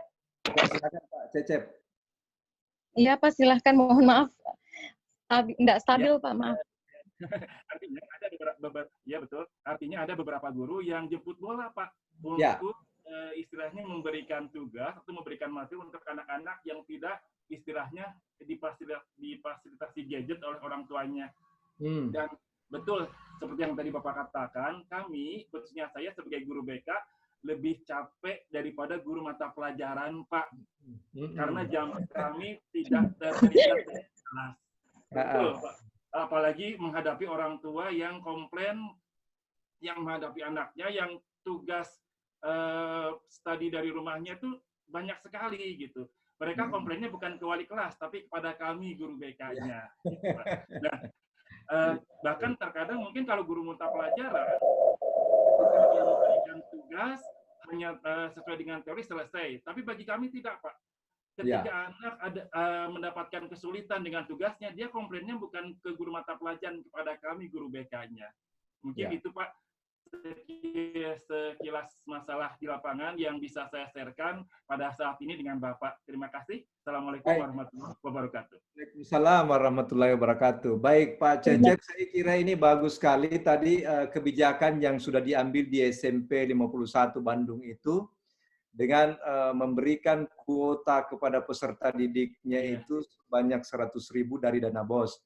Dan ini perlu diikuti oleh sekolah-sekolah yang lain karena memang ini sangat membengkak. Dan juga itu dana BOS itu juga bisa diberikan kepada guru, terutama pada guru BK, karena pasti juga merasakan bahwa ada peningkatan kuota, penggunaan kuota selama masa pandemi ini.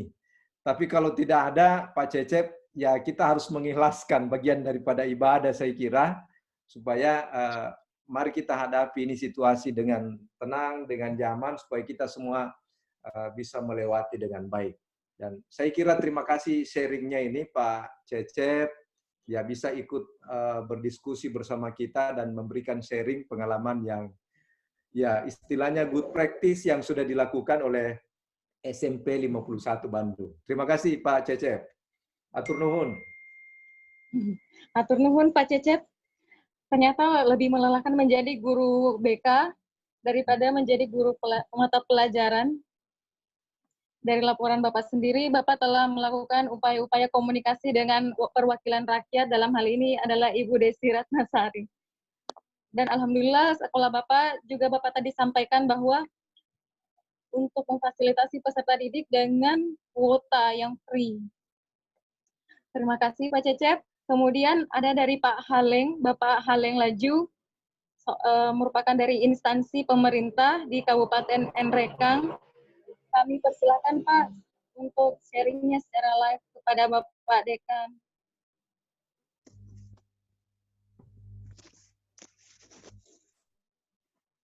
Mohon diperkenalkan Pak dirinya kepada Pak Dekan. Halo, Assalamualaikum warahmatullahi wabarakatuh.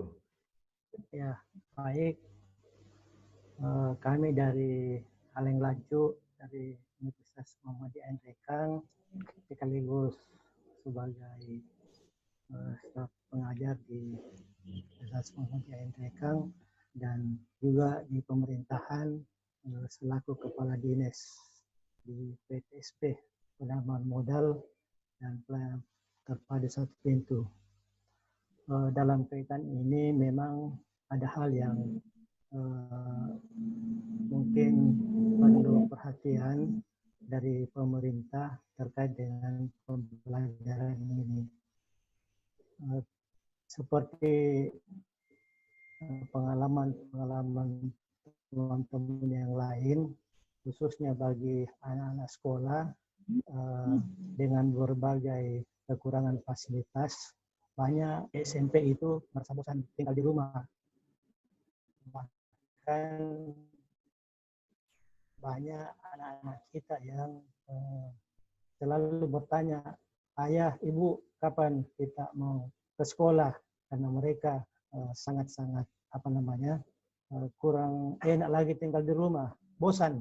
Nah, sehingga bagaimana cara memberikan pelajaran kepada anak-anak kita ini, Pak? Terima kasih. Iya. Baik Pak Haleng ya. Terima kasih Pak Haleng. Saya langsung ya. Iya Pak, silahkan. Ya baik Pak Haleng. Ya betul sekali bahwa masa-masa ini, apalagi kita ini di Makassar sudah 6 pekan ini Pak. Sudah 6 pekan kita sudah stay at home. Jadi tentu memang ini sangat menjenuhkan bagi kita, ya. Nah, tetapi ya mau tidak mau ini harus kita hadapi, karena kalau misalnya kita mau nekat, mau apa istilahnya itu, mau melawan kebijakan, maka itu juga bisa berdampak negatif pada kita. Sehingga memang tentu disinilah perannya orang tua, ya. Tentu disinilah perannya orang tua, bagaimana menyadarkan, bagaimana menahan diri, dan bagaimana menyampaikan komunikasi dengan baik kepada putra-putri yang ada di rumah, supaya ya kita harus melewati masa-masa ini dengan ya menciptakan situasi yang memang betul-betul bisa kita apa istilahnya tetap belajar dengan baik, tetap kita berinteraksi, dan ya istilahnya itu tentu harus didukung juga oleh faktor kondisi kesehatan, ya, makan makanan bergizi supaya tetap kita bisa stabil, karena ya apalagi kita ini dalam bulan puasa, ya, ya tentu stamina kita juga harus diperhatikan. Nah, jadi kebosanan itu memang harus kita lawan, dan ya kalau perlu kita ya sebagai orang tua, sebagai guru juga harus bisa memberikan motivasi dari jauh, ya, dari jauh kepada peserta-peserta didik kita untuk tetap bisa apa istilahnya itu menjalani ya kehidupannya, ya apalagi masa-masa yang sulit itu. Selama ini kalau kita tidak dalam kondisi seperti ini, ya kita jarang di rumah, ya kita lebih banyak, ya anak-anak malah ya sampai sore, jadi pagi ke sekolah, sore baru pulang.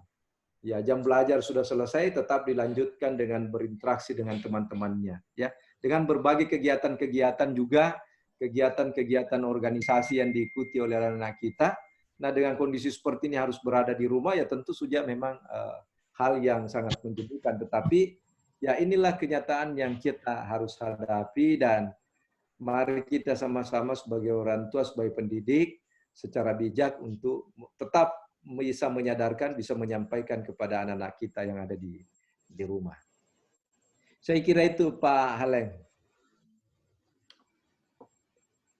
Ya, terima kasih Pak Basit. Ya, silakan.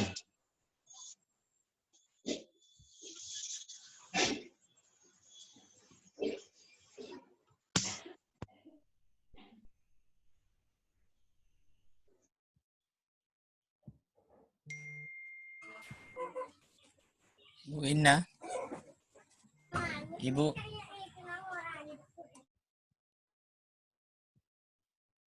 Gangguan kayaknya.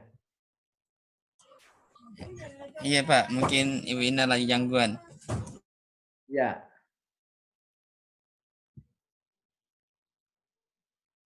Ya, silakan Pak. Bapak Ibu kalau masih ada hal yang ingin di-share, silakan. Langsung saja. Ini mungkin Ibu Ina ada gangguan di jaringan. Silakan. Ya Pak, ini ada pertanyaan dari Rahmat UNEM. Ya. Apakah ada rumusan-rumusan baru tentang persiapan SDM? Bagaimana mempersiapkan kultur dan sistem menuju ke sana? Karena sejarah membuktikan kita senantiasa kedodoran terkait hal itu.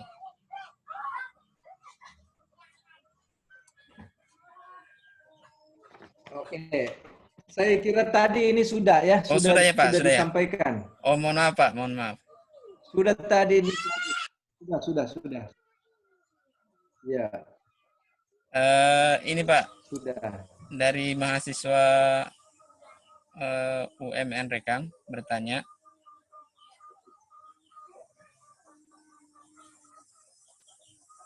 Mengenai pembahasan kesiapan mental saya sebagai mahasiswa akhir, sulit memanajemen stres.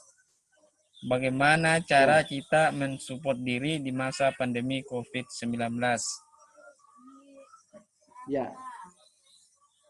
Nah, ini memang juga ya tadi masa-masa sulit, apalagi di semester-semester akhir perkuliahan ya. Tuntutan-tuntutan di satu sisi kita sudah mau menyelesaikan studi dengan cepat, tetapi di satu sisi dipaksa kita harus tinggal di rumah. Nah, ini apa istilahnya menimbulkan stres tersendiri bagi mahasiswa-mahasiswa yang mengalami seperti ini. Nah, ada dari mahasiswa kita bagaimana caranya untuk memanage. Ya. Jadi kalau saya kembali pada teori stres, bahwa sesungguhnya stres itu menurut Sally itu ada dua. Jadi ada yang namanya distress dan ada namanya eustress. Eustress itu adalah stres yang memberi kekuatan kepada kita untuk melakukan sesuatu atau untuk berbuat. Sehingga stres seperti ini oleh Sally itu disebut sebagai stres yang sifatnya positif. Kemudian yang kedua adalah distress. Distress tadi itu adalah stres yang menyebabkan menyebabkan manusia itu untuk jatuh, atau ini bisa dikatakan sebagai stres yang sifatnya negatif. Nah, inilah yang perlu dikelola dengan baik. Yang seperti dibahasakan tadi itu yang perlu di-manage. Distress. Jadi kalau eustress, ya, eustress atau stres yang memberi kekuatan kepada kita untuk berbuat supaya bisa lebih baik, bisa lebih bagus, maka itu ya apa istilahnya itu dipertahankan. Tetapi kalau sudah distres, ya memang sudah membuat kondisi kita bisa membuat depresi, maka itu memang harus diatur. Sehingga, kembali tadi kepada mahasiswa tadi, apakah ini distres apa eustress? Kalau misalnya dia hanya sekedar apa istilahnya itu bahwa ini kita dituntut selesai, kita dituntut itu wajar, itu wajar karena memang manusia itu selalu mau memperoleh sesuatu yang lebih baik. Nah, kalau ini menyebabkan kita jatuh, kalau menyebabkan kita sakit, maka ini kita harus memulai. Ya, nanti baca lebih banyak harus kita relaksasi. Jadi tadi ini siapa dari Pak Agus, siapa mahasiswanya itu harus banyak relaksasi ya.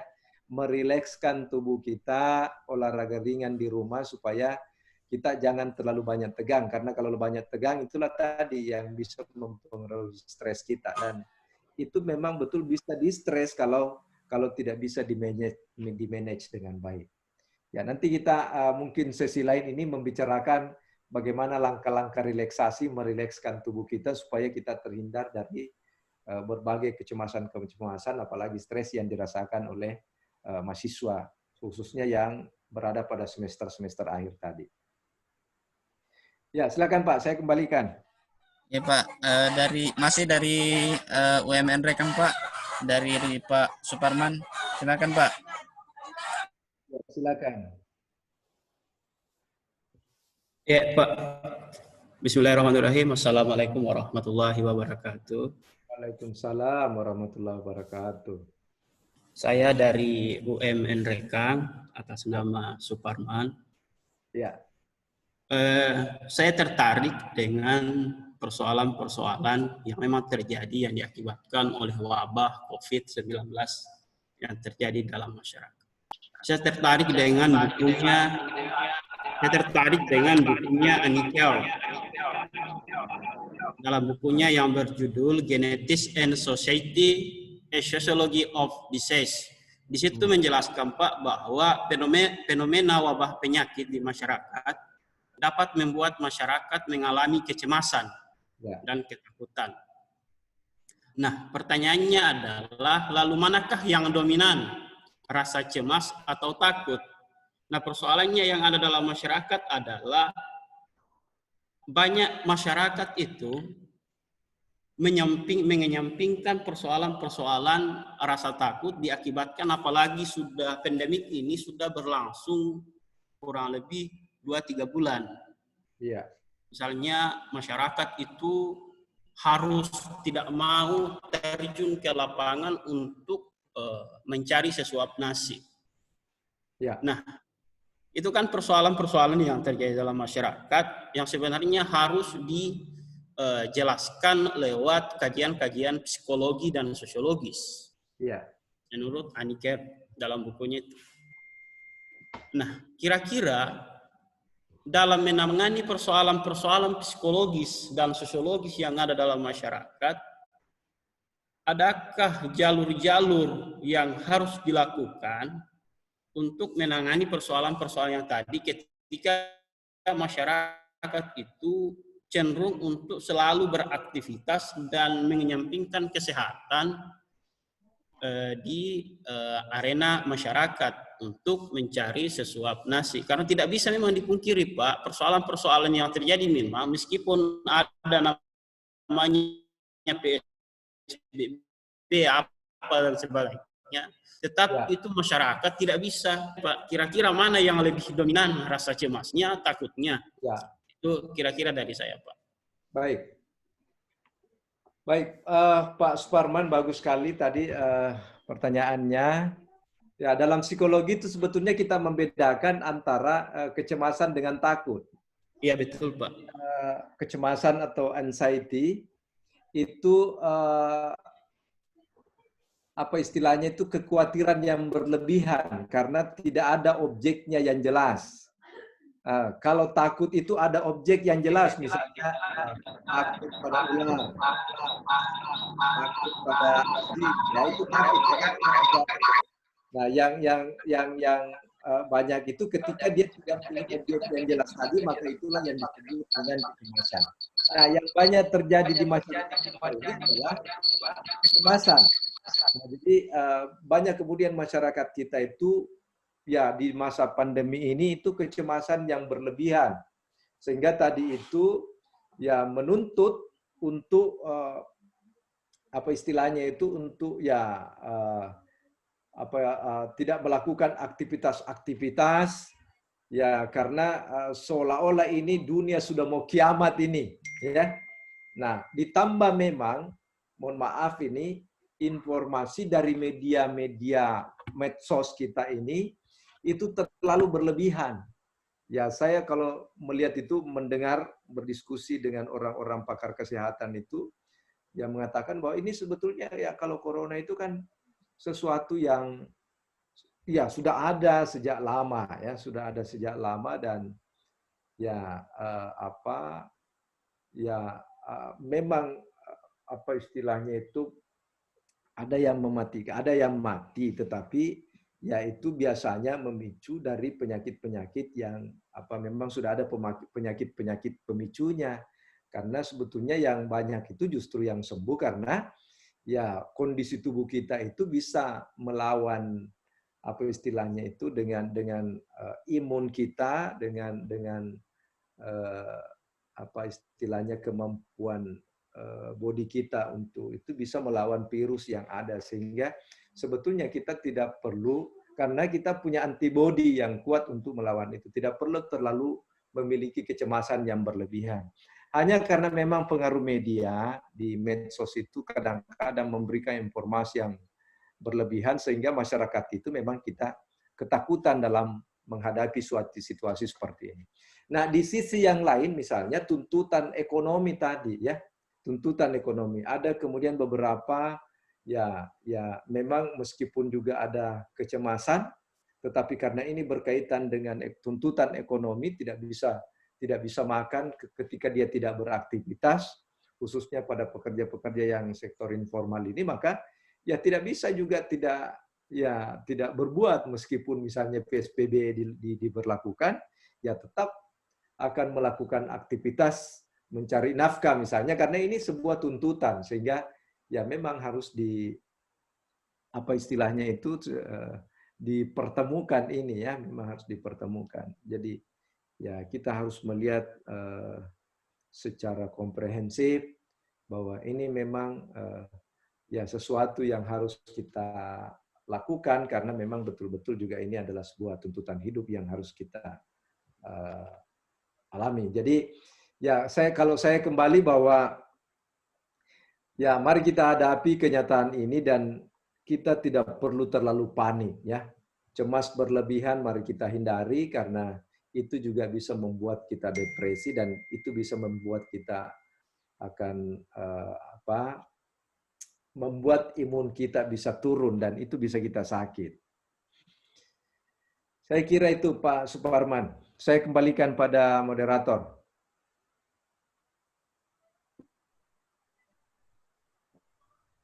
Mas, cek.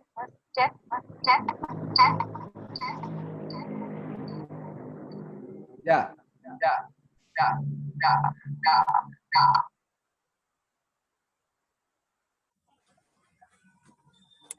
Mohon maaf Pak, mungkin suaranya Bu Ina lagi ada gangguan backsound.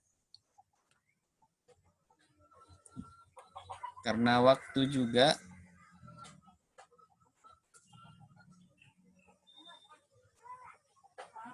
Ya, silakan. Ya, karena waktu juga sudah ini Pak, sudah lewat dari seharusnya. Ya Pak. Jadi mewakili Ibu Ina, mungkin dari kami Pak, mengucapkan banyak terima kasih atas waktunya, atas atensinya, kemudian atas berkenannya mengisi webinar nasional yang pertama kami adakan ini Pak. Jadi kami juga sekaligus meminta maaf kalau misalnya ada hal-hal yang kurang berkenan, karena ya ini masih tahap pertama bagi kami, masih meraba-meraba apa kira-kira yang masih dibutuhkan. Selanjutnya saya juga Pak mewakili Pak Rektor mengucapkan banyak terima kasih kepada Bapak Abdul Saman dan kepada semua peserta yang menyempatkan hadir pada kesempatan kali ini. Sekali lagi terima kasih banyak. Ya, sama-sama Pak. Ya, mungkin Pak bisa di closing karena ya.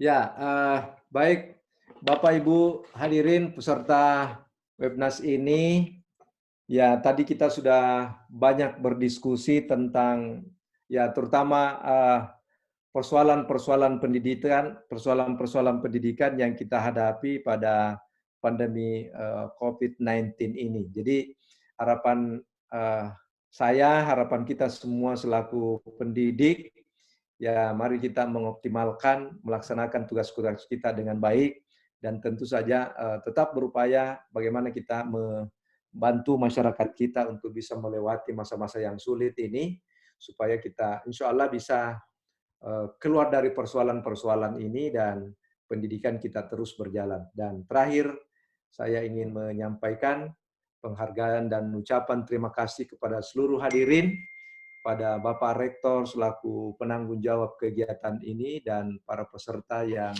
telah mengikuti kegiatan ini. Sekali lagi saya mengucapkan banyak terima kasih dan selamat Hari Pendidikan Nasional 2 Mei tahun 2020. Sekian dari saya, wabillahi taufiq wal hidayah, wassalamualaikum warahmatullahi taala wabarakatuh. Terima kasih, Pak.